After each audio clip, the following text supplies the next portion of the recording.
Well, howdy there, Internet people. It's Bo again.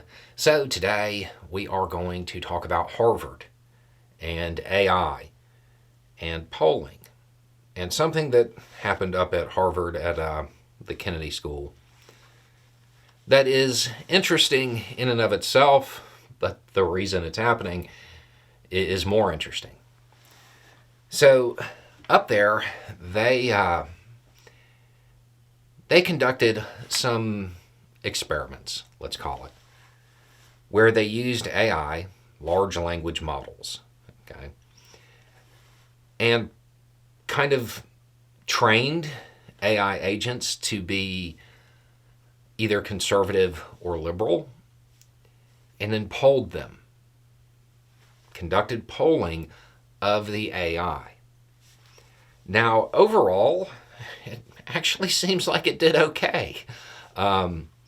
However, there was a major misread at one point, and that deals with Ukraine. The conservative AI responses, well, they were hawkish. They were in favor of supporting Ukraine and intervention. The liberal AI, well, it was more opposed to it. That's the exact opposite of what's occurring. If you missed it, Trump has basically promised to cut aid at this point to Ukraine if he is elected. So, why did that happen? Because the data set that the AI used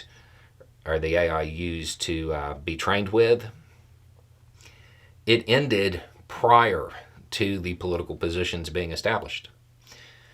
So again, it's a good reminder that AI is not AI the way you think of it from science fiction. It is a large language model. It is scraping the information that is on the internet, collating it, and using that and kind of giving it back to you. If the data set isn't there, well, it's going to give you a bad read. That would be incredibly important when it comes to polling, because a lot of issues are, they're recent events. They're political events. So the data set that the AI was trained with, it may not include it. And then it also can't really factor in other things that are important to polling, as far as things like name recognition and stuff like that. It can give you general positions, but all of this is interesting in and of itself.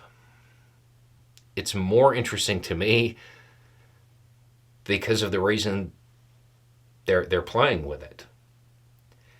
In the late 90s, people conducting polls got a 36% response rate. By 2018, that had dropped to 6%. We've talked about the polling being, well, let's just call it shaky.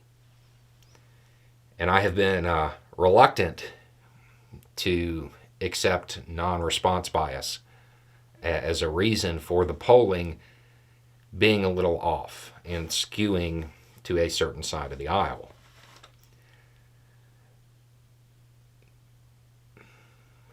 Maybe that's what it is. Maybe that's what it is. The people up at Harvard certainly appear to believe that the amount of non-response,